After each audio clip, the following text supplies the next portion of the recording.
I'm Kat. I'm Hayley. And this is Night Classy, the podcast where tipsy teachers teach fascinating lessons. What are we drinking, Hayley? White Claw. I have lemon. What do you have? I also have lemon. Look at us. And we have tangerine lined up. I know. What? It's a double header. And I even I don't You've remember already doing this. opened I it. already opened it. That's now weird. you have to drink it. I'm sorry about your luck. I think a ghost did it because I really don't remember opening the it. ghost wants you to drink.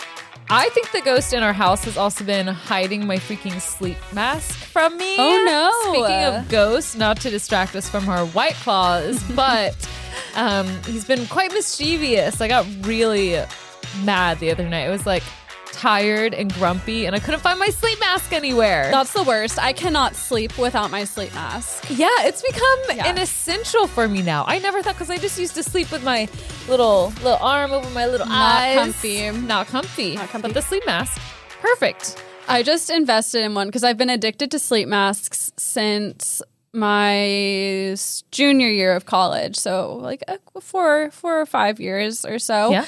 And I've never paid good money for one. I've always gotten $5 ones from TJ Maxx or Amazon or whatever. And I paid it $20 for a sleep mask. And I'm telling you, that was the best $20 I've ever spent in my life. I thought you already had a $20 one. Recently you did this? Recently. I had the other one, and the other one was pretty good. But this one, it may have been more than $20. It was the nicest one you could buy on Amazon.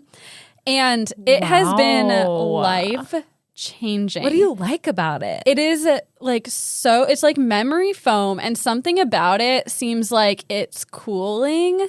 It never really heats up fully to the temperature of my face. The fabric is very silky and soft, and it's perfectly contoured around my face and around my eyes so that it completely blocks out no all light. Yes. Yeah. Because I'm even though I know my eyes are closed and most of the light is blocked out, I can still see the slits in my nose. Yeah. I'm this nose is too tall, can't be tamed for the sleep mask. And even if there's no light coming through the cracks, I feel when they're not thick enough, even if you can't see the light, you can sense it. I don't want to feel the light. I don't want any light hitting my third eye. I just want blackout, and it's been life-changing. I'm deeply happy. I'm so happy for you. I'm going to have to freaking do that now too. And I'm going to have to buy multiple of them because I was thinking it gets dirty. I've never wiped down or cleaned my sleep mask. Yeah, I'll throw it in the wash every now and then, but it makes them fall apart. Yeah. So I'm hoping that it doesn't ruin my current one. I hope so too. Well, this has been some riveting content for anyone who listens and wears a sleep mask. Maybe not even then. Yeah, I'm sorry, but it's a very important part of my life, and I feel I just needed to share that with It our is. listeners. You turned me on to sleep masks. So Really? I really have you to thank because You're before welcome. that, I thought it was a really honestly ridiculous thing that people did. I feel in cartoons it was always someone's diva older sister that would have a sleep mask, and so you're that's dumb, but I mean there's they had a reason point. Why they exist, and it's is. good sleep, and there's nothing more important than good sleep. No, which nothing. is so valuable now. I'm if I'm in bed at 8:00, I feel great. I feel I have my life figured out. It has not ever been like that until I turned 24. I think the pandemic did it to us because I was always that person who'd stay up all night, get no sleep, and then wake up, and that was just how it was. But now I have to be in bed at 9:30 every day. Oh, yeah. I die. I feel I am the type of person who needs 10 hours of sleep. And it's impossible. Yeah. Give me 8. But anything less than that would kill me, literally. God. Have I told you about how she perceives light with her sleep mask on? I was just telling them that. Oh, sorry. But I can tell when the light's on, even when I have my worst mask on. Now I can't. We should do a test. Mask. We should do a little testeroni. That's what I'm saying. It hits my third eye. I'll tell Alec, I'll be you need to shut the lamp off, and he's why? You are wearing your sleep mask. I can your sense intuition tells you that something's off. No, you asked gotta me trust your to gut. dim the TV.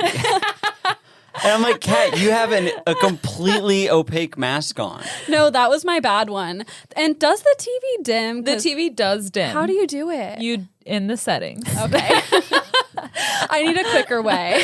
You just press like literally 3 buttons. You go to settings, I know, TV. but I need to dim it while I'm watching TV. I don't need to go to You can't do that. That's what I'm wondering. You just unplug I know it I can then, do it. That'll dim it 100%. No issue. But I wanted to be like, okay, yeah, I dimmed it. And she'd be like, thank you. That's so much better. Because she can't see anything. No, I can. You just don't understand. I've bought him sleep masks before, trying to change his life for the better, and he refuses to wear them. I sleep like a baby. No, you Well, you don't. could sleep You wake like up a in the better middle of the baby. night. That's true. I've been doing the Benjamin Franklin lately. I've been waking up at 3. It's because of the the ghosts. devil's hour. Yeah. Oh, no. the demons. Yeah, the demon's trying to steal my sleep mask to give to you so that you can get good sleep. It's trying to rob me of my sleep. And it's like, bitch, you've already had 10 hours. You Yeah, don't it need hates you don't you. need that. You I don't realized need that much. if I exercise, I'm good. It's the days Yeah. I miss that Yeah, my same sleep here. is off. Same here, which is like almost all of them as of late. Takes forever to fall asleep, but I've noticed when I exercise, for some reason, my energy is just lower. See, when you never exercise, your body doesn't know the difference, and it doesn't do anything. Your body doesn't know what it's missing. Yeah, you can't spoil your body by exercising. You have to let it suffer. The grass can't be greener when it's all just a big field of grass. Very philosophical tonight on Night Classy. All right, I think that's probably enough of that. We have an announcement. We do. Oh my gosh. This is our 98th episode, which means that the next one is 99. And the one after that. What's better than 99, Kat? 99 and a half. And then 100. 100. So we thought we'd do a little something special for you guys and for us, honestly. This is the first time we've ever done this, but February 5th at 7 p.m. Central, we're going to go live for our episode. We're just going to open up the, what is it called? The fourth wall. Yeah. And let you all see us live, record, and get all my sniffles in and all the things that get edited out. You get to see it happen live. It's going to be quite the adventure. We're very excited. You can go to our Instagram, and if you're not super familiar with Instagram, you can click on that go to our profile, click on the little circle, and it should be blinking because it's live, and then you can watch it on our story. It'll be live there, or you can go to our YouTube, and the links for both of those things will be in our link tree, which is in the show notes. You can click on that and navigate to Instagram and YouTube. Well, it might be on Facebook. Can't make any promises, but definitely Instagram and YouTube. So check it out there. If you can get on Facebook, you can get on YouTube. Yes. If we're not on there. So that will be very exciting. And I don't have a topic planned. Neither do I. It needs to be something special. So if you have something where you're like, this has to be your 100th episode, send us a message. If you send it to the Instagram page, our Instagram, I'll see it. So if it's something you want Hayley to do, DM her personal account. But if it's something you want me to do, you can DM mine or Night Classy. That is perfect. I'm excited and nervous at the same time, but it should be fun. Yeah, I'm excited. We barely edit our episodes anymore anyway. So That's true. I think it'll be fine. Yeah. Yeah. I'm just nervous. I'm like, not the whole reason, but doing a podcast is so easy because it's just the three of us in this room and we're just talking. But now going live, it's going to be there's actually going to be people. I mean, hopefully if you guys show up. Yeah, you better fucking show up or we'll be mad at you. No worries and if you cancel the show. can't. We'll still put the episode out the following day. But when we usually release. Yeah, so this live show will be on Saturday and then we'll save the recording and release it on the following Thursday. So if you missed the live show, no problem. You can still listen to it on Thursday. And I might be able to set up a call-in thing. So we might be able to have a segment where there's actual engagement. Alec, Whoa. we didn't talk about this beforehand and you're just making But false if promises. you can make it happen. Listen, I've got the technology right here in front of me. So I don't want to overpromise and underdeliver, but What are we going to have a call in for? What are you... I guess So it'll what do be you a think? surprise. How are you feeling? Just tell us everything you like about us. Ooh, confessional call in. You want people to call in and confess? Yeah. What? The worst thing you've ever done and the best thing you've ever done. We put like those Catholic priest like collars on you guys. It's like, welcome to confessions. This is like totally off brand. We've done like plenty it. that's off brand. This can just to like be added to the list. So that's an idea. Welcome to the confession booth. Yeah, Alec feels like he's in a confession booth just making up lies because that probably won't happen. But it could happen. It could. It sounds fun. You never know. People can like comment on Instagram lives, right? And Yeah, okay. we'll I don't read that normally do them, and yeah. have a moderator. Yeah. Okay, Alec. yeah, maybe Dance mom. Tommy. Maybe Tommy. If you're listening, Tommy, you've been voluntold. He doesn't listen. We might have to recruit a team for this one. Yeah, if you're in Memphis, It's gonna be big. help us out. It's gonna be huge. Seriously, we need help. Please. You don't help turn us. 100 often. No, only That once. is kind of weird. It is weird. We've been doing this a long time. And then after that will be 2 years. Yeah, I can't believe we haven't given up. And Me either. Something like I'm about to. 95% of podcasts don't make it to like episode 10. Wow. Wow. Well, we've been better nailed than them for a long time. So we can throw in the towel now. We've already done what we need to do. Yeah, donate to us on Patreon or we quit. Yeah, teacher strike. Yeah. But for real, though, I feel like we haven't done a Patreon plug in a while. So there's fun stuff happening over there. Yeah, we and you need can to help remind the show. people. Remind the people. We also have merch, just BT dubs. The We link for that is in the do. show notes. Oh my gosh, I took one of our extra night classy university sweatshirts. I'm going to Venmo request you. You can request all you want. We both earned that money. That's You can true. grab an extra one too. I'm gonna cut one into a crop top and have just Oh, regular, wow. big one. Look at you. You know Yeah. what? I'm not going to take one because I have integrity. Okay, I'm sure you do. Can I ask the listeners a producer question real quick? Sure. Because with our last episode in Patreon, it was very free flowing and like loose, and there wasn't really this usual structure of someone teaching them. And it was actually really fun. And we've been thinking about making the Patreon episodes a little bit more loose. So if you guys have any ideas on what you would like that to look like or what you want more of, can you write us a message? Because we'd love to know. Because we want to make the Patreon more fun. Yeah, and we also might step away from doing guests. We still want to do guests every now and then, but it also gets sometimes difficult to book people, especially since we're last minute kind of people and have promised an episode every month. And also I always feel kind of bad asking people to do a bunch of research and then they're like, "Oh, so I get to be on your podcast." And we're like, "Well, Yeah, you can you be gotta- on the Patreon." you better work, bitch. Yeah, so I don't like doing that. It feels bad, even though everyone has wanted to and has been enthusiastic, but we might step back and it'll just be us. We're still going to be releasing content there, but exploring we're different ideas. So if there's something that we have our own ideas, but we're always open to suggestions. Yeah, just tell us, what's your price? What do we have to do? Definitely, Because I will do it. I will think I can't Yeah, I'm guarantee just that I kidding. will. That but is, Haley will. You can depending on what make it her do is. whatever you want her to do. We breathalyzed .015. I blew 0.000. So I'm going first again. Lucky you. You like going Exciting. I first. do like going first. All right, let's get into this learning journey. So in 1931, 27-year-old Sonora Webster climbed a 40-foot structure located at the Steel Pier, which is an amusement park in Atlantic City. As she reached the top, she met her galloping horse, Red Lips. She leaped on his back, and together they dove off the platform into an 11-foot pool below.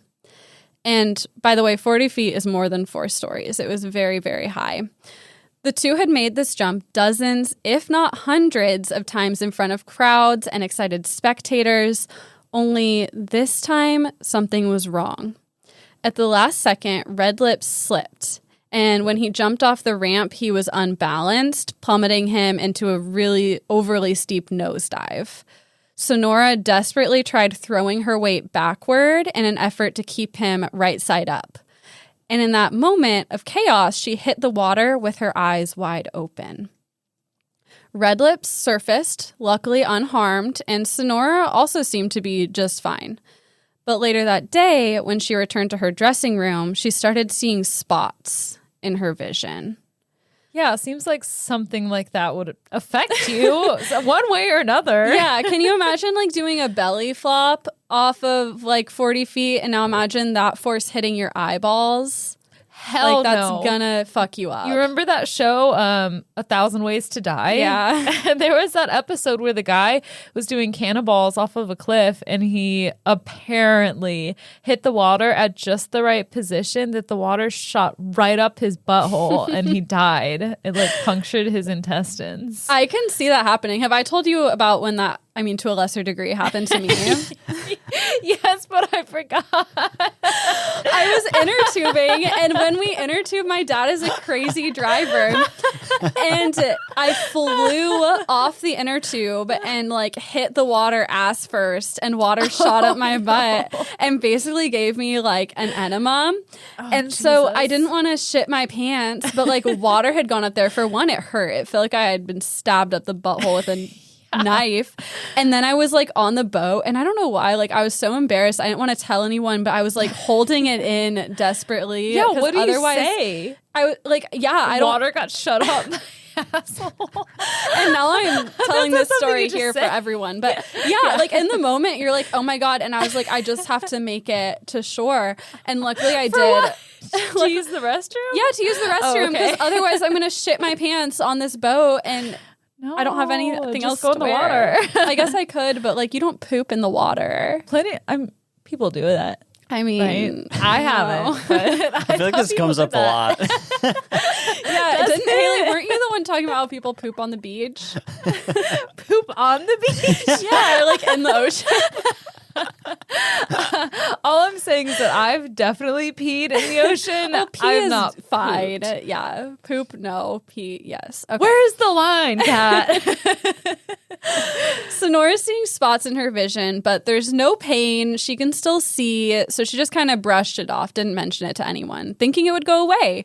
Only it didn't go away. Her vision got worse and worse until she ended up seeing a doctor who diagnosed her with broken blood vessels in her eyes. Seems like no big deal. Yeah, right? seems like something that will just fix itself. Wrong. I'm shocked. Those broken blood vessels led to blood clots, which ended up completely detaching both of her retinas. Oh my gosh, did she have a stroke? No, that wouldn't That's give you a good. stroke. So, Well, it could. detaching your retinas? Not your retinas, but clotting. Okay, yeah. But it's attached to retinas, which basically like that connects your eye to your brain. You can't Yeah. see without your retinas. Yeah, she wanted to dim while watching Life. Yeah, she no longer needed a sleep mask, I guess That's you terrible. could say. But she needed one for her third eye, I would say. Yeah, just put like a pasty bandana. over her third eye. At the age of 27, Sonora was completely blind, but that didn't stop her from diving horses for another 11 years. Okay, so she's crazy now, too. She's wild. Oh my gosh, I can't say that I would stick with it. I'd be like, She just loved it that much. good for her. Sonora was the most famous of the quote unquote diving girls, but she was not the only one. Horse diving, which is exactly what it sounds like, it's the practice of literally diving a horse from a height up to 60 feet into a small pool of water, was a popular attraction in the United States for 6 decades. It's so crazy to me how we went from like just surviving as the human race to being like, you know what we're going to do? We're going to ride horses into the water for fun for 6 decades. Yeah, it was, I mean, people needed entertainment and they were going to get it any way they could. It seemed like we're either surviving or we're thriving a little too much. The horses were not thriving. Yeah. I wonder why. That's so weird for you to even say that. What do you mean? They look fine. They're just hurling horses. through the air in their natural environment. I mean, that don't looks they- natural. You've heard of seahorses, right? This is what it is. They evolved. Natural selection. This started in the late 1800s and remained popular until the end of World War II, but it did keep going after that. This is just the heyday, if you will. Nice.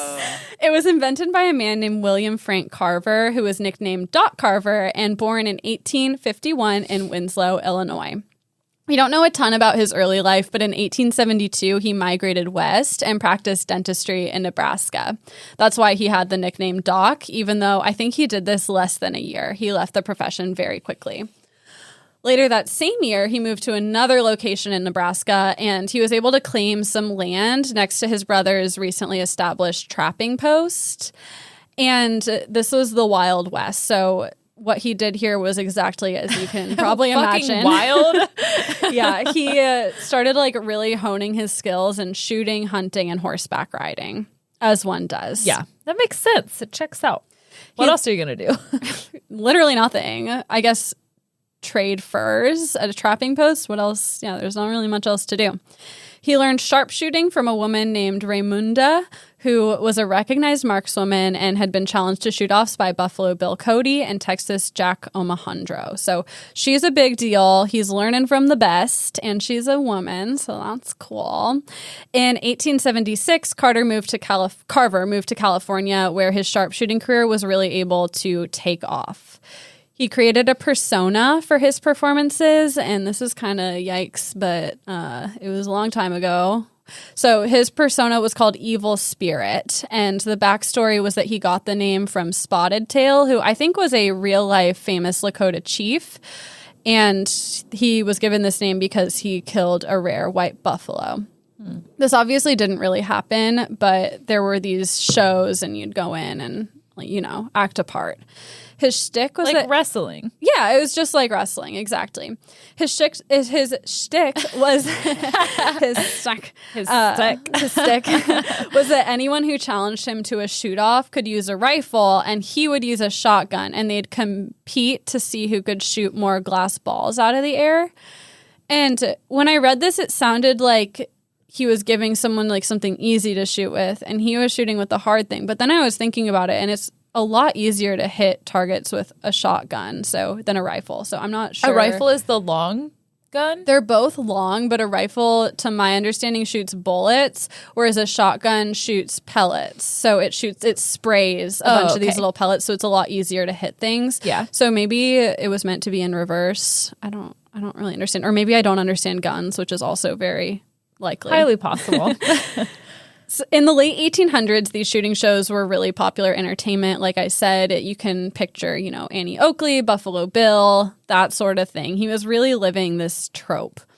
And doing this made him a successful performer. He even did a European tour where his audiences included nobility, most notably the Prince of Wales, Edward VII. So he was doing the thing, and there was this whole list of places in Europe he went to, and it was long. So he really was very successful. popular. Mm-hmm.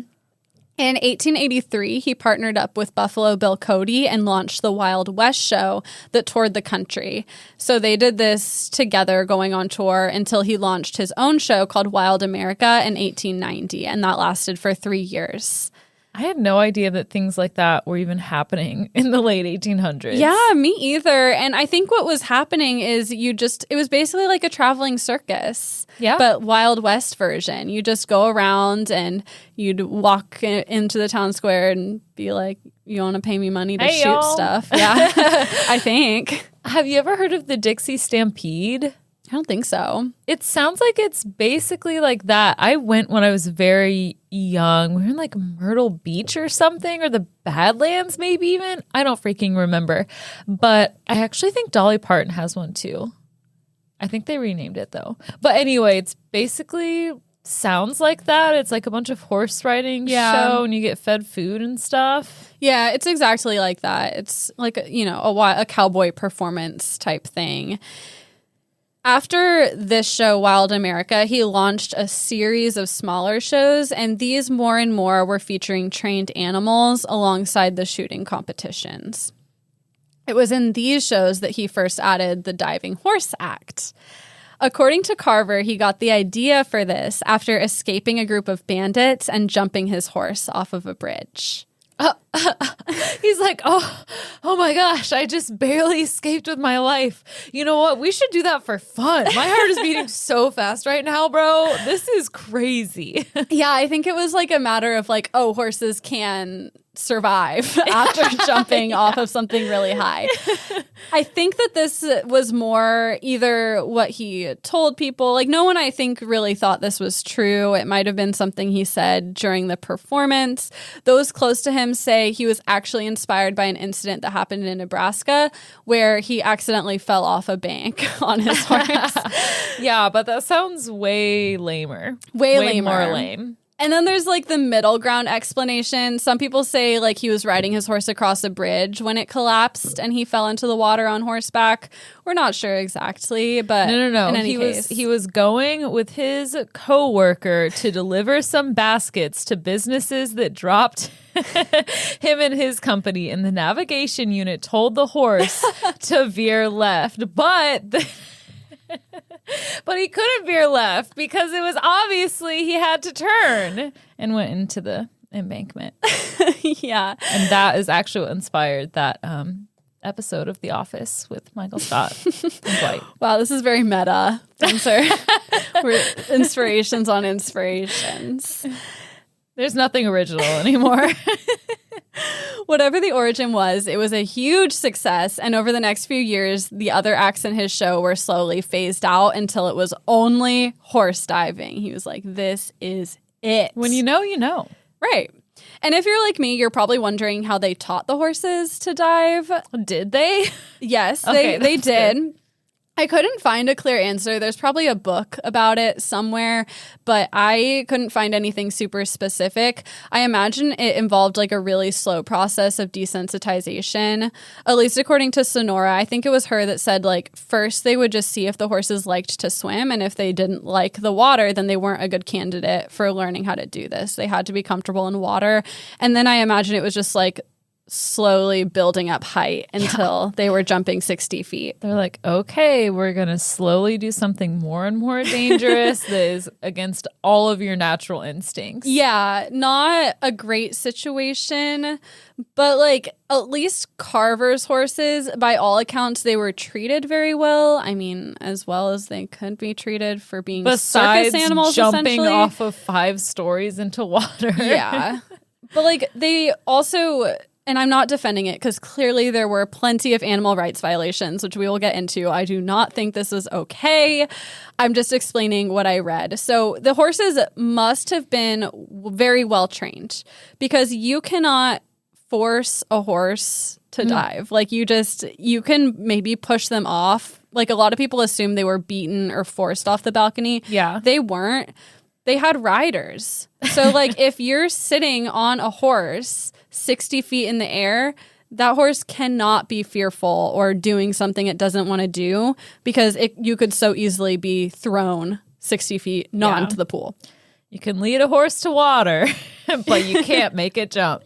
Yeah, they're extremely easily frightened. They're prey animals. So if the horses like weren't comfortable doing it, it would have been way too dangerous. So, you know, they were trained. They weren't like forced. Those who worked on Carter's show claim the horses loved diving. I don't know about that, whether that's They true. love diving. They told me. Yeah. I can see it in their eyes. They talked to me. Being conditioned to do something is different than loving it. So whether that's true or not, at least it didn't seem to hurt them. Only one horse was ever injured during a dive, and it wasn't the dive itself that did it. This horse's name was Lightning, and she was performing a dive into the Pacific Ocean rather than a pool. So there's the mistake. Yeah, sounds extra dangerous. Very dangerous. All the waves and choppy and scary. Not good. So Lightning completed a successful dive, but instead of swimming to the shore, she became disoriented and she swam out to sea where she ended up drowning. That is so sad. She She was probably must have been so scared. Yes. Yeah, that part's really sad. It's like Bella in New Moon. How? Because Bella jumped off the cliff and then she was drowning and then she didn't know how to get up even if she wanted to, and then Jacob saved her. Yeah. Where was Lightning's Jacob? Sadly, there was no Jacob for Life Lightning. is not a movie. Like lifeguards did go out there to try to rescue her, but it was too late. They were able to just bring her body back to the shore. And I saw on one source, I don't have it in my notes, but they were saying that this was Carver's favorite horse, and so he was already like suffering health issues, and then when she died, that kind of set him over the edge to himself dying, which who knows if that's true. Throwing it back to Sonora, who we started this learning journey with. She was born in 1904 to a working class family in Waycross, Georgia. In 1923, when she was 19 years old, she came across an ad in the paper that was placed by Doc Carver. The ad called for, quote, a girl who could swim and dive and is willing to travel. Sonora saw this as an opportunity and her ticket out of what she called, quote unquote, genteel poverty. So I think she was like not super poor, but she wanted something more for herself, and she answered the ad. Sonora was beautiful and charming and quickly hired as a diving girl to perform at the Steel Pier in New Jersey. She was taught to dive by Al Carver, who is Doc Carver's son and who she would later go on to marry. But Sonora's other true love was diving. In her memoir, she talks about her first experience saying, quote, I felt his muscles tense and his body spring out and down, and then had an entirely new feeling. It was a wild, almost primitive feeling that only comes with complete freedom of contact with the earth. Then I saw water rushing up at me, and the next moment we were in the tank. Wow. That surely paints a picture. Yeah. It sounds exhilarating. Yeah. I would try. I would do it. I like not if I was like back then and I didn't like care about Just horses. I wouldn't do skydive. it now. It seems cruel, but yeah, I guess skydiving. Jump off of a like diving board. Yeah, I guess that's true. I can't even dive. I wouldn't even be able to dive off a high dive, so I guess I wouldn't do this. I just like horses. 'Cause we're on the 3rd floor right now. Imagine a floor higher than this riding a horse off of that. Yeah, that's true. Hell No, no. thank you. I couldn't do it. Just kidding. But the feelings that narrative evoked were positive. Very positive. And, you know, she's a woman in the early 1900s. Like, this was a lot of freedom that people like her typically wouldn't be allowed. Yeah. So, you mean, even though it's cruel to the animals, it's still like, I think she's a pretty cool person and very brave. She made her first public dive on Red Lips and was an instant sensation. She would mount Red Lips after he climbed a ramp of 40 to 60 feet high. And by the way, 60 feet is almost twice as high as the highest Olympic diving board. So it's a very high. A ramp? How long is the ramp? Or does it go like zigzag up?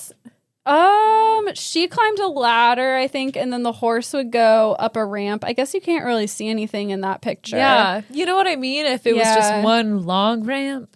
I think it's one long ramp. I can't see a horse like doing a zigzag on a tiny little ramp, steep ramp like that. Yeah. It was probably long, and then they probably removed it maybe before the dive. That's why, see, it's behind the dive. So it is a long ramp, and I think the horse was either galloping or cantering up, and then she'd meet him at the top. Yeah, this is the precursor to roller coasters.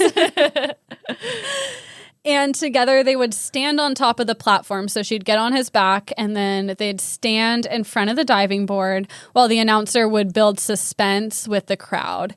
He would urge the audience to be silent. Quote, now we need you to be very quiet. Or else you'll scare the horse. Yeah, it takes all her concentration to get it right, or they will miss the tank and fall to their death in the ocean. Imagine witnessing that.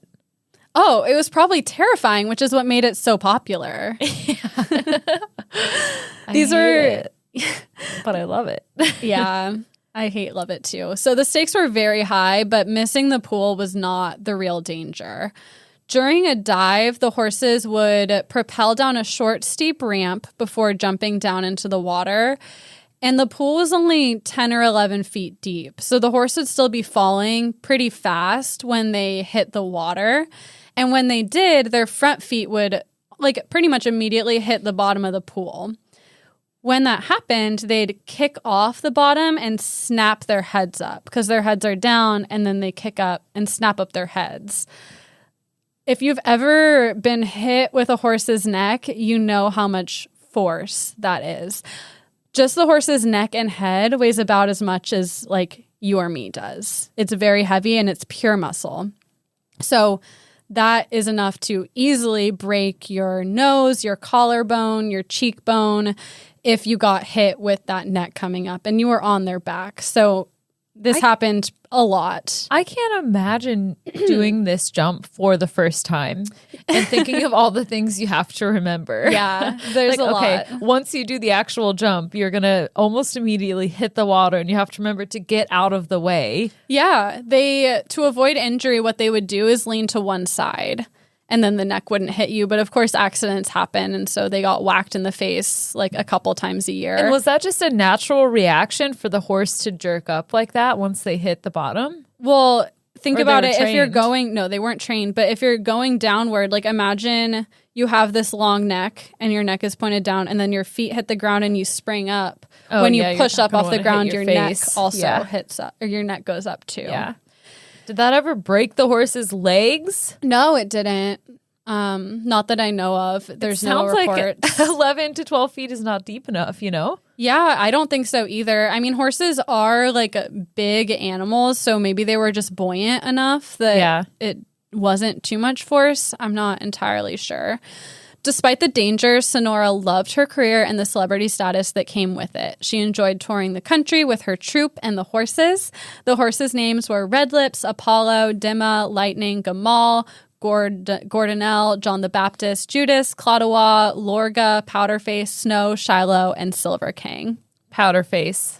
Love that. It's my favorite. Cute. When Doc Carver died in 1927, his son Al took over, and a year later, in 1928, Sonora and Al were married.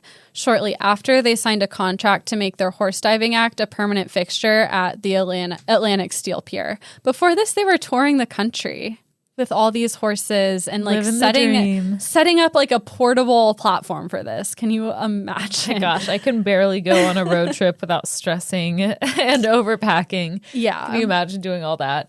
I know. And I think that's probably like where, of course, it's cruel to jump a horse off a platform, but also like horses should not be being carted around the country constantly. That to me like feels like just as cruel. Oh, yeah. They need wide open spaces.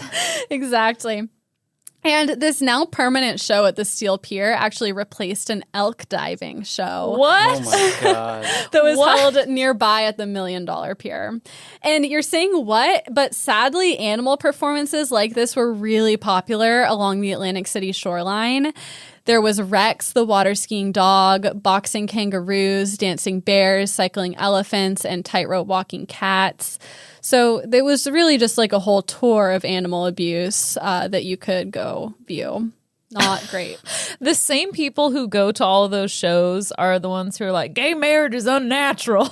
I mean, this was the early 1900s. I don't think I'm sure they would. Human beings didn't have rights, let alone animals. So, yikes.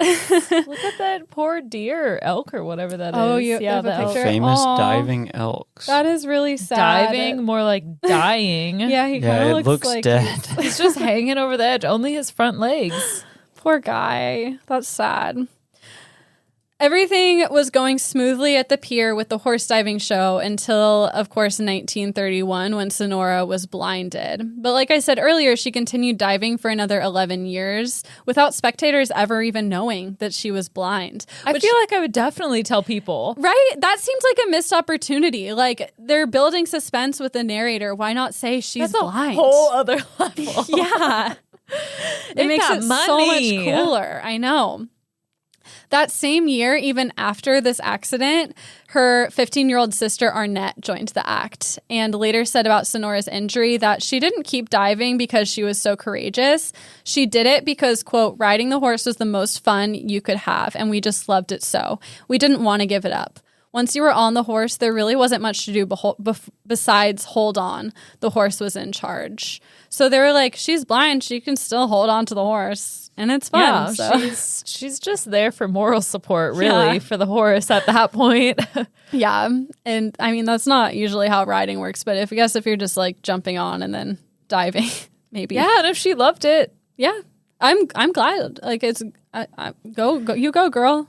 Do the thing. So many layers to this whole thing. Yeah, I know. I don't want to praise her too much, but it's cool in some ways. So Sonora continued to dive until 1942 when she and Al moved to New Orleans. There she learned Braille and worked as a dictaphone typist. She also wrote a book about her experience called A Girl and Five Brave Horses, which I think is a really cool title. Disney ended up buying the rights and in 1991 made it into a movie called Wild Hearts Can't Be Broken, which sucks as a title. Yeah, that does. If we're talking about titles here, then yeah. Yeah. One Girl, Five Horses is way better than... A Girl and Five Brave Horses. One Girl, Five Horses. Great title. That's the best one. That would probably get the most views on Pornhub. No. On any website. Yeah. Not just porn. One Girl, Five Horses. Okay. Sonora saw the movie and she hated it. She remarked that the only thing they got right was that she did dive horses and she was blinded. I think like the movie like really leaned into how like courageous and amazing she was. And it doesn't sound like she viewed herself in that way. She just loved doing it and wasn't going to stop. I also think that like if you think about her, she was a traveling performer. She like she was like a free spirit, got into this at 19. And I have a feeling that Disney probably watered a lot of stuff down and, G-rated her life like they do. They're like, we don't want any of these young ladies to get any ideas about doing things. They do like what The Bachelor did last night, like photoshopping bathing suits on them to cover their butts. Yeah, what they did. they just blur out all of the horse dicks. Despite they put a bikini bottom on it. Yeah, they give the horses like those black boxes over them that they do on TV. Despite Sonora and Al stepping away from the act in 1942, horse diving continued to be a permanent fixture on the Atlantic Steel Pier until 1978. 1978! When animal rights groups forced it to shut down. Oh my gosh, our parents were like fully alive. Yeah. But there have also been attempts to bring it back in recent years. By whomst? You want to guess? You could probably guess. Trump. Yes. Yes. I called it. You called it. Nailed it. So that's crazy. Donald Trump's organization now owns the Steel Pier, and they tried to revive the show using donkeys and miniature horses in 1994. Donkey. I'm speechless. I have no words because it's exactly what you would expect, and also crazy. And also it's like, what the fuck? Yeah, what is wrong with you? Why? Everything doesn't have to be a PR show. Like, and in fact, it's the opposite of PR because it is animal abuse. Yeah, it's like... Oh, I'm speechless. Go on. I'm sorry. The public protested and luckily blocked this resurrection. People have differing opinions on whether horse diving counts as animal cruelty. For me, I think any animal performance counts as animal cruelty. With the exception of some equestrian sports, but definitely something like this, any kind of circus act. Like when you are commodifying animals like this and putting them in unnatural environments to make money, it puts the animal at a major risk of abuse. You know how we think that early humans were barbaric at times and it was just wild? People are going to look at that picture. That's the Trump Taj Mahal right there. Yeah. And they're just going to be like, I don't know what they're going to say. I don't even want to think about it. They're just going to say, we're stupid. That is so stupid. And I imagine that water goes up the horse's nose. I mean, they have huge nostrils. Maybe they learned to, blow out, but it seems very cruel. PETA claims that the diving horses suffered injuries like internal organ damage, bone fractures, and bruising, although there have been no recorded incidents that any of the horses ever being injured besides the one that swam out to sea. Yeah, well, the only people who had these horses were the people who were letting them perform. Exactly. So why would they? No, exactly. They weren't incentivized to report such things, and also veterinary technology is not what it is now. I doubt these horses were getting x-rayed at all or seeing a vet regularly. Human whose eyes face palmed the water just had some dots and she's like, it's fine. Yeah. The horses aren't getting checked out. And I mean, horses are also fragile animals. Like, they go lame at the drop of the hat. So I can't imagine that they were never hurt. In 2012, there was another push to bring back horse diving at the Steel Pier. The company, David. The company planned to build an amphitheater and charge people a $10 admission to watch horses dive into a 12-foot pool. $10? $10. Seems like it should at least be $100. I know that seems low, but I mean, it's like a beachside, like, you know, it's like the Jersey Shore. Like, it's not. Yeah, they've nice. got to get cash. They're not going to have people using their credit cards for $100. Yeah, they're just like hustling. Steel Pier president Anthony I didn't practice saying this. Catanoso Nailed it. even stated that he sees absolutely no risk of any harm to the horses. Yeah, because I was blinded 5 years ago jumping off of a diving board when I face planted. I also have traumatic brain injury, so I don't really see anything anymore, including any potential risk. The president of the Humane Society, Wayne Pacell, had a different opinion, calling it What? What could you possibly think that is different from what he just said? Do you even think? He called the show, quote, a colossally stupid idea, and said, quote, horse diving has the potential to frighten and injure and kill horses, and it rightfully belongs in Atlantic City's history books, which, yes, obviously. Yeah, that initial guy is going to be like, first of all, what does colossally mean? Oh, well, we got a colossal horse here ready to jump off of a colossal platform. Man. Yeah. They're like so tall. At least 3 feet. We treat them so well. They love it. What else are they going to do? They just stand around in the field? Boring. Luckily, people protested again, and a petition to stop the show gained 50,000 signatures, ending the construction project. Despite all this outcry, horse diving is not explicitly illegal in the United States. In fact, only very recently did Magic Forest Amusement Park in New York stop their long-standing horse diving show. The show started in 1977 when a horse named Rex was taught to dive 10 feet. So it wasn't like as high as the ones on the pier, but still, a horse should not be living at an amusement park. Yeah. The manager of Magic Forest told the Why can't I talk? I'd like a meal. My brain right is now. fried I'm so today hungry. too. Same. So he told the Daily Mail, quote, there is no rider, no prods, no electric jolts, no trapdoors. The horse jumps twice daily during a 2-month season, then has the rest of the year off. We reward him with a bucket of oats after his 2 daily jumps, and if he didn't want to do it, he wouldn't. So that's a take. Ultimately, though, I think we can agree it's a good thing that this has been, for the most part at least, left in the past. And that was my lesson on horse diving. Wow. Just when you think that you've learned all the American history that you could possibly need to know. Just kidding. There's so much to learn still. But like, who would even like conceive of this as an idea? It sounds completely made up. It does. Like, it does. It's so wild that I can't believe that I haven't heard of it earlier. Mm-hmm. But I'm shocked. Yeah. There's so many emotions. It is shocking. If you're listening to this, definitely Google it and look at some of these pictures because they're wild. There's also videos out there.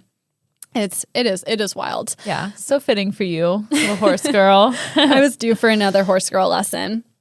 My sources are an article on horseyhooves.com called What is Horse Diving? Is it Cruel? Facts, History, and FAQs by Henrietta Sasmary. AmusingPlanet.com, the Diving Horse Wikipedia page, historyandwomen.com, caribovi.com, womenofage-riding-horses.com, the William Frank Carver Wikipedia page, and horseandman.com. And that was my lesson. Thank you for that. You're welcome. Thank you for listening. Yeah, let's hear a quick word from our sponsor. We'll be right back. This podcast is sponsored by BetterHelp. I don't know about you all, but we're deep into January. It's about to be February, and that seasonal affective depression is hitting me, I would say hard enough. At least enough for it to have an effect on how I feel from day to day. And that's okay. I know a lot of people go through it and that it's a normal thing, but talking about it definitely helps. I am a big proponent for therapy, and without a healthy mind, being truly happy and at peace is hard. The good news is therapy works, but what is therapy exactly? It's whatever you want it to be. Maybe you're not feeling motivated right now and would like some tools to help. Or maybe you're feeling insecure in relationships or at work, not dealing well with stress. Whatever you need, it's time to stop being ashamed of normal human struggles and start feeling better. Because you deserve to be happy. And now you don't have to worry about finding an in-person therapist near you to help. BetterHelp is customized online therapy that offers video, phone, and even live chat sessions with your therapist. So you don't have to see anyone on camera if you don't want to. It's much more affordable than in-person therapy, and you can start communicating with your therapist in under 48 hours. Join the millions of people who are seeing what online therapy is really about. It's always a good time to invest in yourself because you are your greatest asset. And a special offer to Night Classy listeners, you can get 10% off your first month of professional therapy at betterhelp.com/classy. That's betterhelp.com/classy. Thanks again to BetterHelp for sponsoring this podcast. Welcome back. Are you ready to go on a learning journey with me? I have never been more ready. Whoa. Okay. Well, today's the day then. Tonight is the night. Let's freaking go. So I actually did follow through and I did a lesson from something that we talked about me doing a lesson on last week. Is it Princess Di? It's not Princess Di. That would take so long. I know, because have to prepare. Well, you were telling me how long your notes were, so I was like, it's got to be Princess Di. It's not. If I did Princess Di, it would probably be like a 3-parter. Yeah, I mean, naturally. I'm going to cover Gregory Rasputin. Yay! Okay, that's just as good. He's also known as the Mad Monk. His existence is shrouded in mystery and mysticism. The whole story of his life, as we know, is this whole weird web of truths and lies.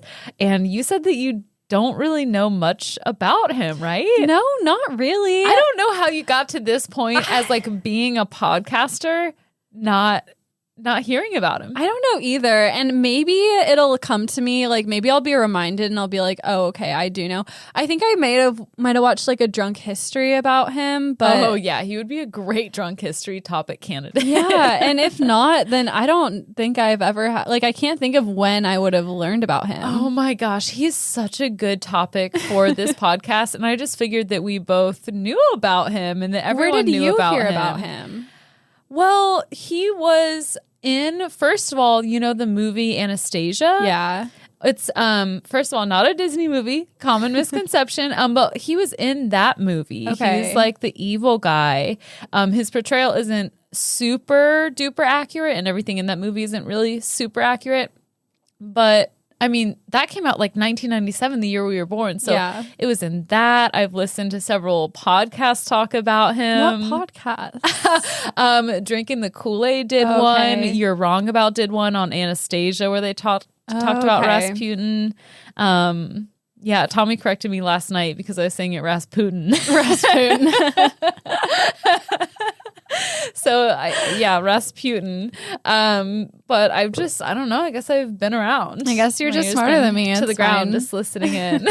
He's very weird, though. So this should be fun. Okay. He was born January 22nd, 1869. Into a very poor family in Pokrovsky, not sure, in southern Siberia.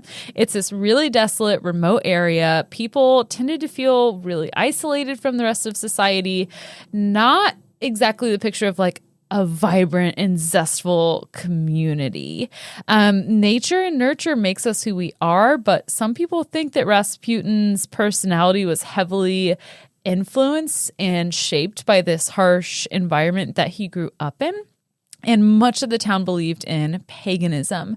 Not a lot is known about his early life, but he did claim to have visions as a child and also claimed to have the ability to heal, particularly horses. Yes. Everyone knew Rasputin. It seems like he was pretty much the village menace. Not only does Rasputin show up or grow up in this isolated rural village, but he's really horny. Like, that is one thing that everyone knew about him. And he drank a lot. So that's his reputation right there.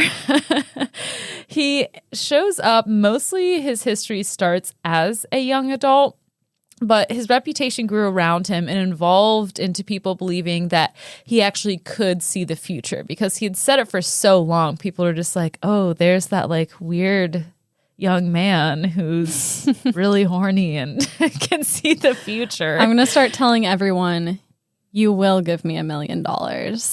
And then eventually they'll do it. Yeah. And you know what? You have really light blue eyes like Rasputin has. My eyes are green.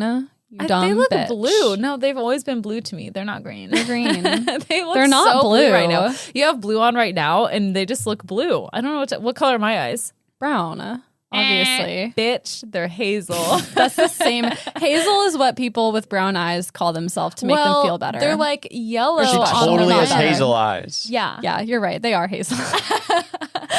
But my eyes are like bluish green. They're not like blue eyes. Yeah, just like depending on how you feel. They're the color of your laptop case. The light eyes. Yeah, my new laptop case. It's very freaking love pretty. it so much. Yeah, I was telling Alec, in a fit of rage, I bought a new MacBook this week. Wow. Yeah, because I had been having to like factory reset my old MacBook that was already secondhand. Yeah. And I was just tired of it. So I was like, fuck it. Yeah. Can I just say, payments. I think it's a conspiracy, this like memory and storage thing in Macs, how impossible it is to find storage when you delete everything and it's You like delete everything. 98% You full. reset it. It says that it was taken up all by pictures. I don't have any fucking pictures on my thing. I think it's a It's the conspiracy. iCloud, isn't it? Yeah, it all goes to the iCloud, Yeah. but the iCloud storage was fine. Yeah, It said I've on done the that computer. too. I've had to clear my iCloud storage and it like took a few days. I don't know. That happened to me too. I had to rage buy a new laptop my senior year of college for that reason. Mm-hmm. Yeah.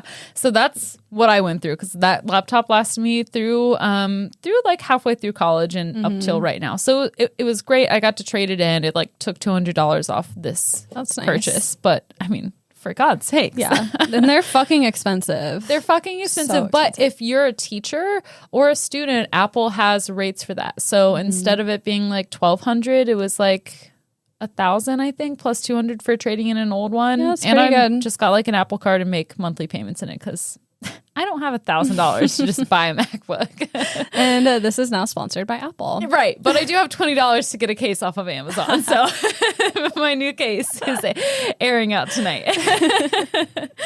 Oh, where were we? Anyway, you have greenish blue eyes. I have hazel eyes. Rasputin has very light, mesmerizing eyes.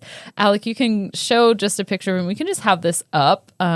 So you can get a good look at him. If you don't know what he looks like, Kat, can you tell the people what you're seeing? He looks like the scariest man you've ever seen. Yes. No, he looks that's like it, though. He He's looks scary. like Jared Leto if he was old and ugly. I don't know who that is. What? Sorry. 30 Seconds to Mars? Nope. Oh my God. Okay. I'm sorry. I'm uncultured. Yes, you are. Is that a movie? No. Oh my. I can't. You call yourself an emo kid.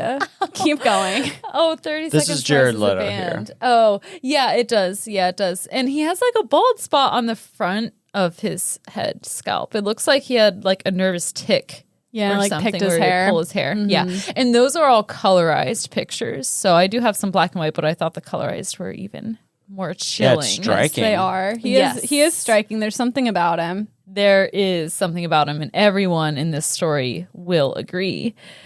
Rasputin left his... Oh, wait. No, let me rewind here. Rasputin started out as a family man at a young age. He married a young woman named Praskovia Dubrovina when they were both 18 years old. They had 7 children together. Jesus Christ. But only 3 survived to become adults. Yeah. Siberia is tough. Siberia is really tough. Also, just like living in the 1800s. Oh, yeah. Imagine A, living in the 1800s, and B, it's rural Siberia. Yeah. It takes two to tango. It takes two to die at a young age. Rasputin left his village in 1897, which was 10 years into his marriage, to go to St. Nicholas Monastery in Verkhoturye. He just left his wife with the kids. He just fucking left 300 miles from his village. I mean, I guess at least there weren't 7 of them. Yeah, there's he's like, I've done what I can. Yeah. He's like, the 4 that died were my responsibility. You've got the rest of them. This is so awful. I'm so sorry. Yeah. Well, he's terrible. We'll get to that. The image of Rasputin as a noble family man was shallow at best, thanks to his drinking habits and thievery. He was known to steal. He stole several horses, as well as being able to heal them. So I guess you got to steal them to heal them. Yeah, they got to steal them to heal them. They were probably better off with him. Were they? Fix them up. He can heal them. Maybe that's how horse diving started. Rasputin drunkenly stole a horse and drunk drove it off of a cliff. I mean, it was about the same time period. Yeah.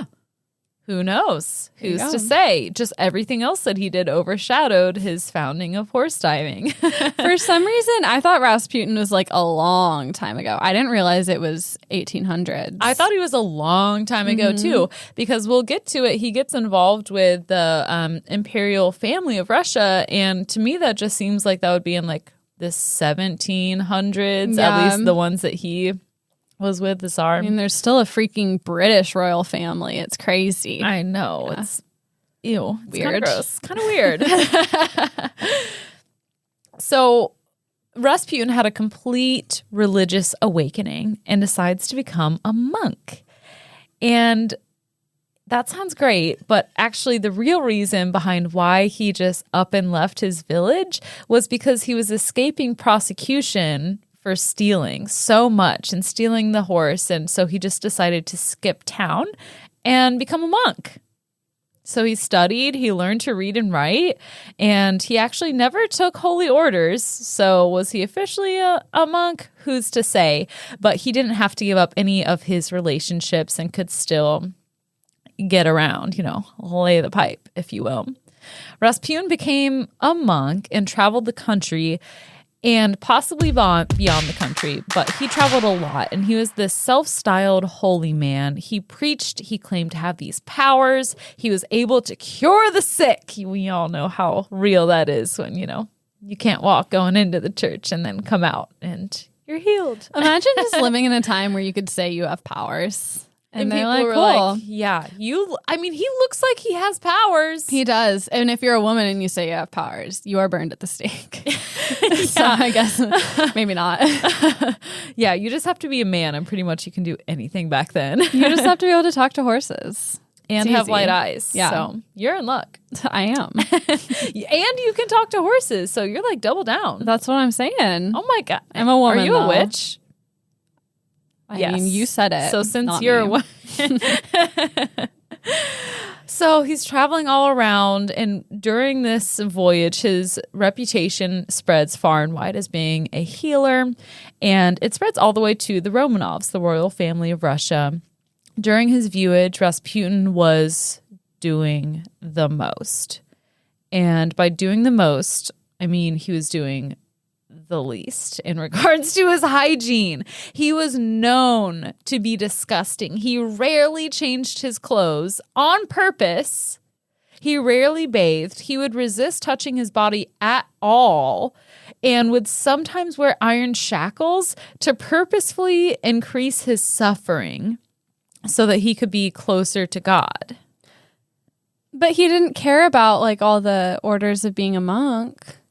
No, he just didn't take them. He was picky packing. Okay, so he's just kind of making his own religion, but he does care about like the spirituality. You see, I don't know. I think that he was very manipulative, and if you go to such extremes to purposely smell bad and leave pieces of food in your beard until they rot and smell, that you can look at him and know that he's very serious about something. Okay, so it's more of like an dedicated. attention thing. That's what I think it is. Yeah. Because we'll see he was very manipulative, and there's a lot of issues with his actions. And he would tell people that he can heal them. And so I don't think that he actually cared about his duties as a monk. Right. I think that he was just kind of after fame and power. Mm-hmm. He was out on the road for 3 years. He made a ton of friends and connections along the way. The main friends he made were of this secret, infamous, at the same time, sect called the Clists. And I just plucked a quote from one of my sources. I should have cited the specific source. I think it was the history.co.uk articles by Richard Bevan. But he put it best, so I'm just going to read it about the Clists. Quote, "This underground movement was an offshoot of the Orthodox Russian Church and was regarded as a fringe anti-church cult which practiced a particular kind of worship where devotees gathered in crypts. They were freaky. Okay? There were no priests, there were no leaders, just dance." They used dancing to, quote, work themselves into a frenzy, which they called ecstasy, aka they worked out and felt good because their bodies released dopamine. Yeah. The longer the dancing went on, the more crazy the dance moves became. And the believers would go into this twilight zone-ish state and reach, quote, spiritual transcendence in a climax of sexual activity and fornication. So they danced and then they had an orgy. Yes. Okay. Exactly. But it was an orgy with a cause. The believers justified their actions because, according to them, they would sin to drive out the sin. That's how it works. That's how it works. Yeah. Rasputin was like, this is all making sense. My life makes sense now. Yeah. I'm so glad I'm here. Let's get it on.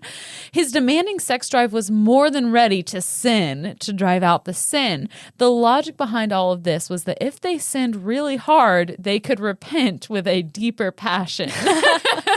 I love that logic. I do too. If I was one for repenting, I would be there for it too, I think. Yeah, I think so. That is a fantastic. I kind of like that. That's like the little loophole. But like, is it even a loophole? Like, and I'm not saying anything negative about anyone's religion, but something that I've always like not really understood about the like Catholic and Orthodox religions is that you can do whatever you want and then you repent and it's okay. Sorry. Like, sure, like cool. If that like that sounds awesome. Yeah, they're like, just try not to, but if you do, we have a program. Yeah. It's really easy. Sounds easy. Rasputin was there for it. He was down and dirty, but also monkey and holy. You know, he had that balance. Right, you just have to repent. He was monkey.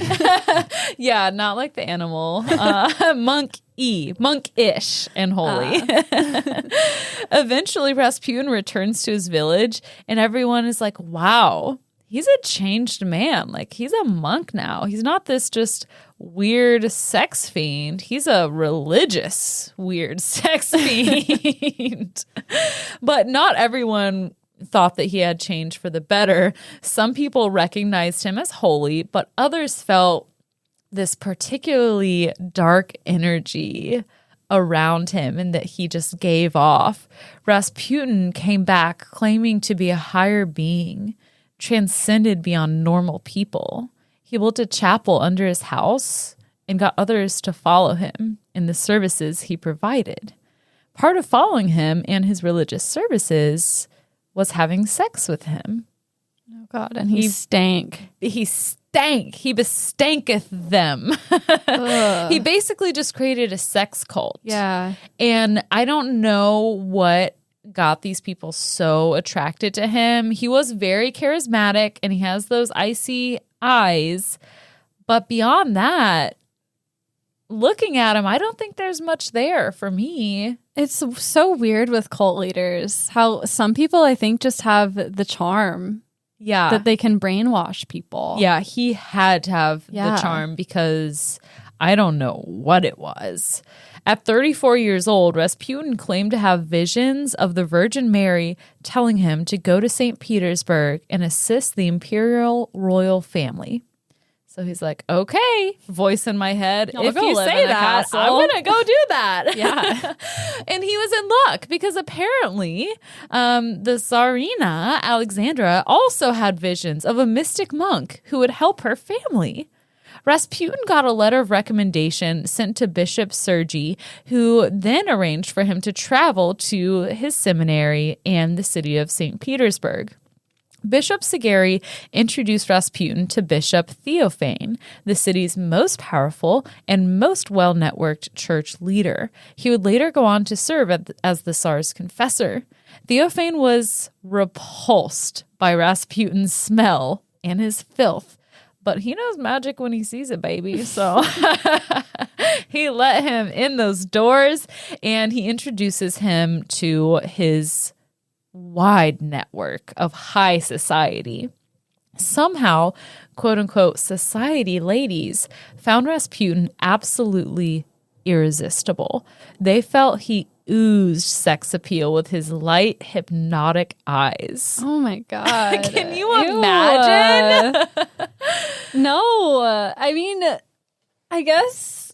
It's like that Seinfeld episode where Kramer has the animal drive and everyone's attracted to him. He's like, save me, father. Some pheromones he was giving out. Alec, if you can go to, not the next slide, it's basically the same pictures, but the slide after, you can see his eyes are really bright. But here he is with some of his like high society ladies. I mean, he's clearly striking. Like if this man was telling you he's a higher being and I'd be like, oh, that's why you look like that. Okay, now let's have sex. Can you describe this a little more visually? I mean, it's a black and white photo and he's sitting at a chair pulled out from a table and just surrounded by fancy people. But he looks ragged. Yeah. He has a beard and he's not wearing like a jacket or anything, and he's got like his dark hair and his beard all around his face. But he does have like these crazy eyes. I think like part of it is he has a like very pronounced brow bone and then big eyes looking out from under it. Yeah, that could be. People fucking ate it up. That's all I know. And St. Petersburg was really the perfect fit for him. The general public was highly superstitious. They believed in the occult and mysticism interested them. And also there was a lot of sex going on, so much so that the newspapers of that time were full of advertisements for STD treatments. Rasputin was right at home. What could go wrong? Well, the Romanovs, the royal family in Russia, had tried for years and years to have a boy. They had like 4 girls, but they needed to have a boy so they could have an heir to the throne, because obviously women can't do. No, that's crazy. So finally, in 1904, Empress Alexandra gave birth to a boy. He was diagnosed early in life with hemophilia. So he was very precious because he was the heir to the throne. He was very sensitive because his blood doesn't work right. So if you're wondering what hemophilia is, your blood doesn't look no clot. further. It's dangerous. If you get a paper cut, then that's like could be life-threatening. More so if you like fall on your bike. It depends. It's dangerous, okay? And I'm pretty sure there's no cure. At least there was not at the time. Yeah. I think there might be medication you can take for it now, but yeah, definitely medication, but there's no not like a cure. Fixing it. Alexandra's life, the mom, the Tsarina, her life was basically depending on producing a healthy heir. So she was doing all she could to heal her son. She participated in seances. She talked with clairvoyants. She searched high and low for any remedy. She was willing to try anything. She was said to be cold as ice as her personality to almost everyone. But when she met someone she thought was a healer, she was sweet as honey and instantly liked them. Over a year of searching for her miracle, Rasputin walked into the royal family's lives. It was at this dinner party. Rasputin, the Tsar, and the Empress are introduced to each other at a private dinner. Rasputin left quite the impression. In his diary, the Tsar later wrote, quote, "We have made the acquaintance of a man, of a god, named Gregory." So they liked him. The Romanovs were not appalled by Rasputin's appearance, his stench, all of that, like most people were. It was actually the opposite. They were really attracted to him because of that reason. You're right. His pheromones must have been crazy. They must have just been off the walls. Yeah. Like, why do you need perfume when you can just have your body sweat and dirt build up for years? For him, it worked. It did. For I don't me, know why it it would wouldn't not. work. Yeah. I mean, his BO just smelled like the gods. It must have. They believed that simple, pleasant types, like him, were more holy than cosmopolitans and St. Petersburg people. He was dirty, smelled bad, and had a reputation as a clairvoyant. And that's all they needed to know. They invited him into their home in hopes that he could cure their son of hemophilia. On his first visit to the Alexandra Palace, Alexei, the son with hemophilia, was ill and bleeding from a knee injury. Rasputin went to see him, prayed over him, and Rasputin went into this like deep trance, which apparently had calming effects on Alexei.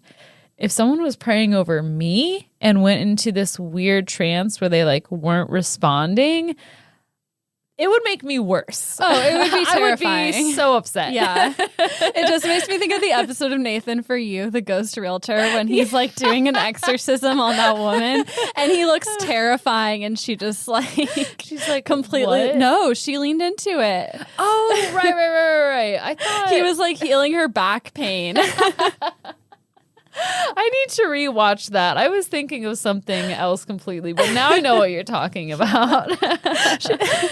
She was screaming. I would like to think I wouldn't lean into it because that sounds scary to have someone just go rogue. Like, Yeah. I'm in a trance now. I'm pretty suggestible, so I feel like if someone told me they were healing me, I could be into it. Yeah, it makes sense. And of course, you want to be healed. Yeah. You want to believe that finally this is it. This is the thing. Is Totally. this rat man praying over me who smells bad? Alexei woke up the next day and he wasn't bleeding anymore. The Tsar Did he have open wounds? I don't know. Probably still had open wounds, but they probably at least started to clot and like scab over. He wasn't actively bleeding. Okay. I don't know. I didn't get much details. I thought his on blood the blood couldn't clot. Something happened. He wasn't bleeding anymore. A chemistry occurred. I don't know. Stop asking Okay, questions. sorry. I don't know. What is hemophilia? A, and B, how does it work? I think that eventually they can stop. Maybe the skin steps in and is like, whoa. Like maybe you just plug it up until the skin is able to seal together. Yeah. Alec, I'm can sorry let if us you have know? hemophilia. I'm so sorry. Yeah, maybe For this us will be being good so for stupid. yeah, Yeah. really ignorant on our part. I should have done some more research, but there's a lot of research to do. There's a lot of research to do. So yeah, it's a disorder where blood cannot clot normally. So how does it? So it can clot, but just not. Yeah, so excessive bleeding, external and internal, occurs after an injury or damage. Okay, so he wasn't bleeding anymore. The Tsar and the Empress were sold. They're basically adopted Rasputin into their home as their weird healing uncle, and that was it from there. Spoiler alert, though, it did turn toxic quite quickly. Rasputin could calm Alexei in ways that others couldn't, which also helped the bleeding. But also Rasputin would say things to Alexei's mother like, "Without me, your son will die." Oh, no. So I don't know if it was like a confirmation bias where it was like Rasputin was so confident, he's speaking confidence into Alexandra, who's like then speaking it into Alexei, and it's just positive vibes, but also it's like, if you don't have me, then your son is done for. Mm-hmm. So toxic. Rasputin was allowed access at all times to their palace, invited or not. And fun fact, he referred to the Tsar and the Tsarina as Mama and Papa. So that's fun. Little nicknames. Okay. Rumors have it that Rasputin took full advantage of his unlimited access to the palace and everyone in it. Trigger warning for sexual assault. A lot of people believe that he preyed on the royal daughters. We can't say for sure, but probably. What we can definitely say is that Rasputin met with the Tsarina weekly, at least, and he would be summoned by her day and night to treat her nerves and constant headaches. Okay, so she was consenting. She was consenting, Okay. but also he was just around. Yeah. He has this really seemingly unquenchable sex drive and like no boundaries. Yeah. Maybe no morals. Yeah, that's what it sounds like. Okay. Rasputin was a cornerstone to the Romanov family for years, and they loved him. They thought that he was healing Alexei. Also, they think that he just told Alexei's doctors to not give him aspirin anymore, which helps hemophilia because it also serves as a blood thinner. So there are a lot of theories as to how Rasputin was able to stay for so long and why he was able to woo them so much. During the time that Rasputin assisted the Romanov family, a few other things happened.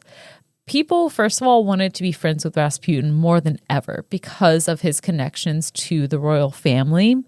And people, particularly palace staff, started to grow suspicious and uneasy about Rasputin and his intentions. And number 3, Rasputin got himself a little bachelor pad in the city, which had a pretty much constant revolving door. One thing to note is that he did provide for his wife financially. He would like send money back to the village, I guess. But he also did move his surviving children to St. Petersburg. But I don't think they lived in his apartment because quite literally every type of person would go into his apartment to get spiritual healing from him, aka have sex with him. Old ladies, aristocrats, prostitutes, and I have no issue with having a lot of sex and doing it all the time with all kinds of different people if it's consensual and safe. But it becomes an issue when it's under the guise of spiritual healing. Yeah. Totally. By a monk. Yeah, because that's not consent. You think you're signing up for spiritual healing when really he's just having sex with you. Yeah. Was it only women? It was only women, but we'll also get to this. He ended up being followed by police just to kind of like keep an eye on him. And he would go into bathhouses and he would definitely masturbate wildly in there.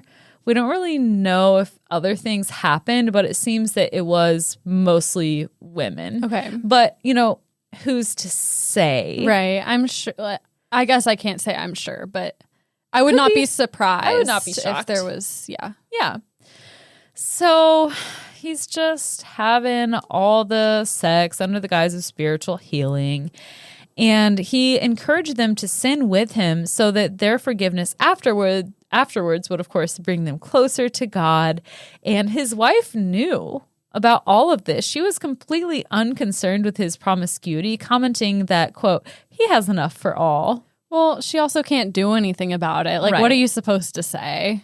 I'm surprised she even said Yeah, that's true. anything. But I feel like at that point, she's probably done with it. She's like, he has enough for all. Like, Right. just leave me out of it. More and more people were starting to think that maybe Rasputin wasn't the best company to keep and that maybe he wasn't a great guy. Maybe he doesn't heal people. Yeah, maybe he makes things worse. The police were instructed to secretly follow him, and they basically saw him just go to a lot of brothels, and which we said is fine. Sex work is work. What's not fine is how he would aggressively touch the sex workers in the street and like talk to them and get in their faces. And like I said before, he'd go in these bathhouses and masturbate a lot in order to, quote, exorcise the demon of lechery through debauchery. It sounds like he had like a mental illness, like he like definitely a sex addict, but also some kind of compulsion. I don't know. Yeah. I'm not going to armchair diagnose. I mean, I am, but I shouldn't be. But like, this is not normal. And maybe a dash of like narcissism. Oh, in there, 100%. like- Narcissism. He's got quite the cocktail. Yeah. Yeah. Sociopathy. Yeah. Sociopathy. Is that it?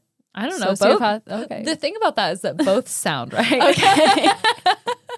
I didn't think twice when you said the first thing, but then you were like psychopathy, and I was like, ooh, that's like... Well, psychopathy, yes. I said sociopathy, which I think I was right the first time. Sociopathy.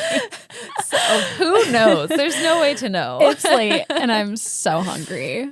Well, let me roll on through this. The police are like, I'm not loving the fact that the royal couple who leads our nation and are, putting all of their trust into this weird sex addicted guy, because he grew from just being a person who's trying to cure and heal Lexi to counseling the royal couple. So they go and tell the Empress, and they tell her what they've seen about him going to these bathhouses and accosting these sex workers. Wait, what's the difference between the Empress and the Tsarina? It's the same thing. I just wrote but they're not things. the same. Are they the same person? Yeah, they're the same person. Okay, sorry. Yeah. I thought like he was complaining he was going to like the higher up. I'm like, there's a higher up. There's a higher up than the Tsarina. Yeah. Yes, it is. And it's Rasputin. Okay. No, they're the same. I just wrote it differently in Gotcha. my notes sometimes. My bad. Depending on how I felt. That's Okay. I should have clarified. It's fine. We got there. So she doesn't believe him. She's like, not my Rasputin. Couldn't be. And all of his actions are dismissed for rumors. And she goes on with her life.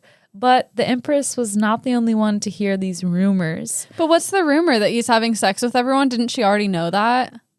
No. Oh, she didn't? She didn't know that. His wife knew that. But his whole thing is that he's a sex healer. Well, not all the time when it's Okay. convenient Right. for him. But he was also having sex with everyone in the palace. She didn't know that?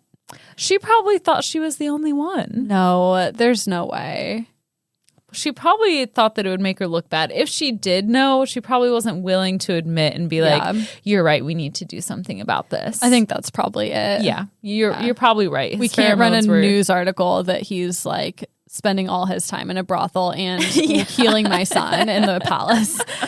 Yeah. Oh, gosh. She's like, we have to treat Alexei for his hemophilia and all these STDs. Yeah. I don't know where they came from. Oh, God. That'd be terrible. He probably was full of STDs, right? Rasputin? Yeah. Yeah, I'm sure. Ugh. I'm sure. And I know there was protection back then, but like, I mean, how good was it? How often did he use it? Did he use it? So many questions. Yeah. And he's dirty. Yeah. He's like, that's not At the even very an least, assumption. you're getting a yeast infection. Abso-freaking-lutely. Yeah. And I'm sure he would welcome a yeast infection because his suffering brings him closer to God. Oh, gosh. So the Empress wasn't the only one to hear these rumors. When the very church that brought Rasputin to St. Petersburg heard the rumors, the bishops confronted him and interrogated him. Allegedly, during this interrogation, The bishops grabbed Rasputin's penis and battered him with a crucifix while screaming at him that he was basically thinking with his penis and not his head. That is so kinky. I'm like, no wonder he's like this. You learn to read and write and do stuff like that. The police did that? Not the police, the monks. Oh, the monks. The bishops who brought him, who like wrote the letter of recommendation and introduced him to the Roman. Beat him with a crucifix. Yeah, they're like, Rasputin, get your penis out. And he's like, Yeah, oh, okay. that's what I'm wondering. Like this kind of meeting. Did he already have his pants down? It seems like there's a lot of steps. He just never wore pants, I think. So many steps, yet not enough. So he had his boner like tucked in his waistband. It was easy access. yeah, they had their little alert. Their little radar went off. I think they were all a little kinky. Rasputin goes crying to the Empress and tells her that the bishops tried to kill him. So she banishes the bishops from the city. To be fair, it does sound like they tried to kill him. Yeah, because they're like, we gave you the stamp of approval. You are where you're at right now because of us. So this is giving me such big Game of Thrones vibes.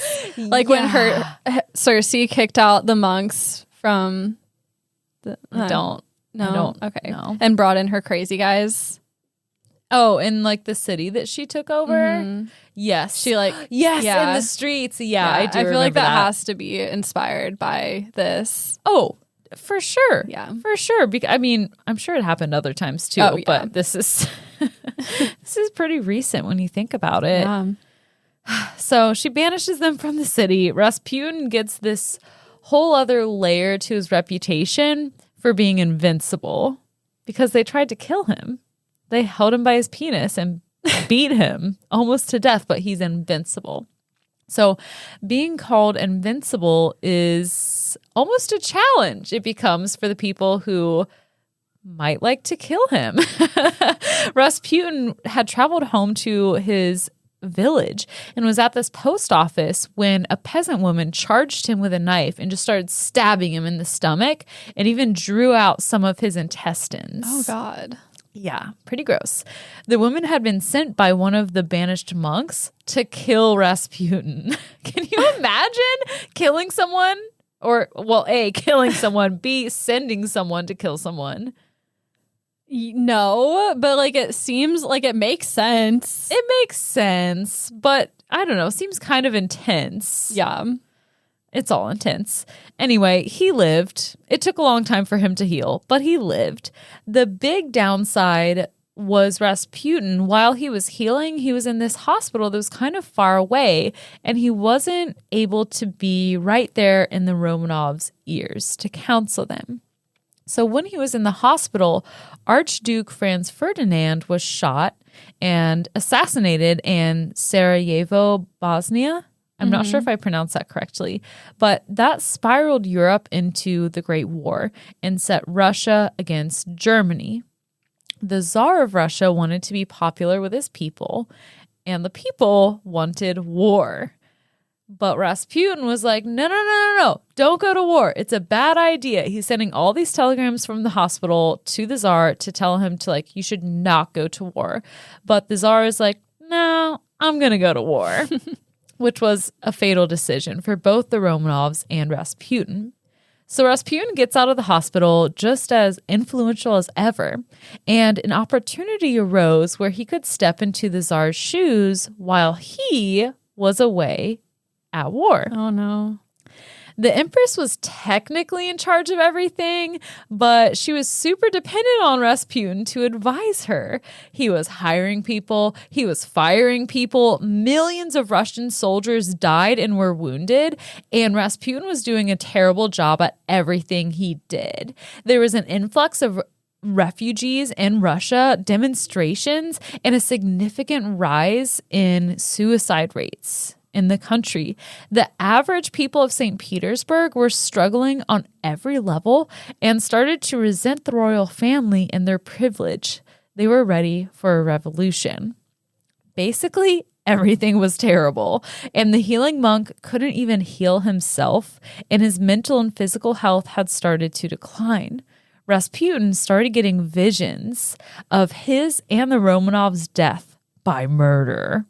In the streets, people were amping up. They think Rasputin is boning the Empress, which most likely was, who they now hated because she had German blood. They also thought that Rasputin was a spy and had satanic had satanic power over the throne, and they decided that he had to be gone. Rasputin's murder was planned by two men who wanted more fame and also wanted the rewards that they could get from Rasputin's enemies in parliament. So Prince Felix Yusupov, not sure, and Grand Duke Dmitry Pavlovich of Russia planned his murder. According to Prince Felix, he invited Rasputin over to his house to meet his beautiful wife, which Rasputin's not going to reject that offer. He was like, oh, we're going to have a little threesome. It's so little easy. Walk in the park. Yeah. So that happened on a cold December night in 1916. Rasputin simply could not resist. He was picked up by a car and taken home to the home where they had staged the dining room in the basement to make it look like people had just been enjoying a late night snack. And they're like, oh, here, we'll bring you some cake and cream we were having. And they did that while they were waiting for Felix's wife to come down. But the cake was laced with cyanide. Rasputin refused the cake. Oh, no. Right. You got to say, skinny before sexy time. Right. Did he, usually refuse food? Is that part of his, self-punishment? I don't think so. I think that he just wasn't hungry. But how can you not be hungry for cake and cream? Well, they made him wait 2 to 2.5 hours for the wife to come down, and he's just chilling in the basement dining room. And finally he's like, okay, I guess it wouldn't hurt to eat some cake. Okay. Fast forward 2 more hours later, Rasputin is totally fine. Did he eat the wrong slice? All of it was laced. Oh. They staged it all. That's why he wasn't eating the cake, because no one else was eating the cake. But they just made it look like people had been there and left. Like he was coming over a little booty call later on, and that it hadn't been totally cleaned up yet. Okay. So there are no signs of illness after he did eat the cake laced with cyanide, a massive dose, by the way. So Felix is like, okay, this is it. I'm going to grab my revolver. Felix runs up the stairs and is like, hold on 1 second, I'll be right back. Let me go get my wife. And he runs up the stairs, goes up to his room, grabs his revolver, and goes back down to the basement. But Rasputin isn't there. He decided to take a stroll out in the courtyard in the freezing cold and the snow. So Felix rushes him out there, fires twice, bah, bah, point blank, in the back. But Rasputin is still alive. He's screaming on the ground, and he's like, I'm going to tell on you. You're going to be in big trouble. So they shoot Rasputin in the back again. Felix starts bludgeoning Rasputin with a baton he had, but he's still alive. He's still screaming. Oh my God. They're like, maybe he is invincible.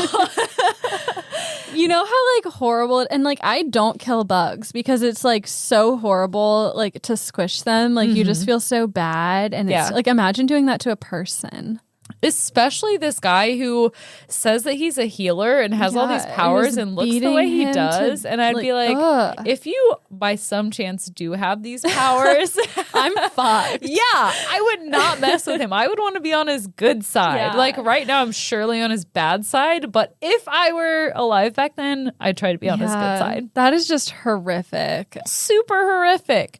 So he passes out or something. They think that he's dead and load him into a car so that they can drive away and throw him off a bridge. It's 5 a.m. They've been driving for miles and miles and miles.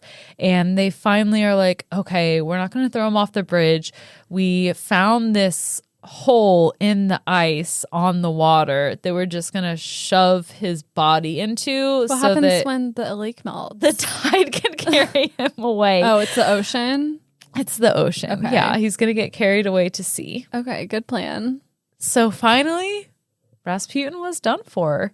And it was no secret because Felix bragged about getting rid of him like a lot. Everyone knew that Felix did that. And it seems like no one really cared. What did the Tsarina think? I don't know. That's a good question. They ended up dying not that much longer later. That's true. They had other things. Yeah. She was like, they're like, Rasputin died. And she's like, who? Like, she's running from the citizens. Yeah. She had a much bigger fish to fry. Interesting thing, though, 2 days later after Rasputin was murdered, his bloody corpse was pulled out of the water. And they did an autopsy that showed water got into his lungs, meaning that he was still alive when they shoved him into the water and he died of drowning. No, ew. I hate it too. And that's how he died. That's his life from what I know. Like we said, the Romanov family did not last much longer. They died less than 2 years later in a brutal assassination after civil war broke out and the revolution rained down in Russia. That's what I've got on Rasputin. Wow. So now you know. Now I know. Thank you. I think the only thing I knew about him was that like people tried to murder him and it didn't work. Oh yeah, they tried really it. hard. It was like you either hated him or you loved him. Yeah, that was so interesting. Thank you, Hayley. Good. I'm glad. You're welcome. Thanks for going on that learning journey with me. Yes, and thank you to our listeners. As always, thank you for listening. If you liked it, please remember to rate, review, and subscribe on Spotify and Apple Podcasts. Tell a friend, follow us on social media, and check out our Patreon. There's good stuff going on there. We love you. And 3, 2, 1, class dismissed. Nice. Great show, y'all. Thank you. Did it. That was a fun one.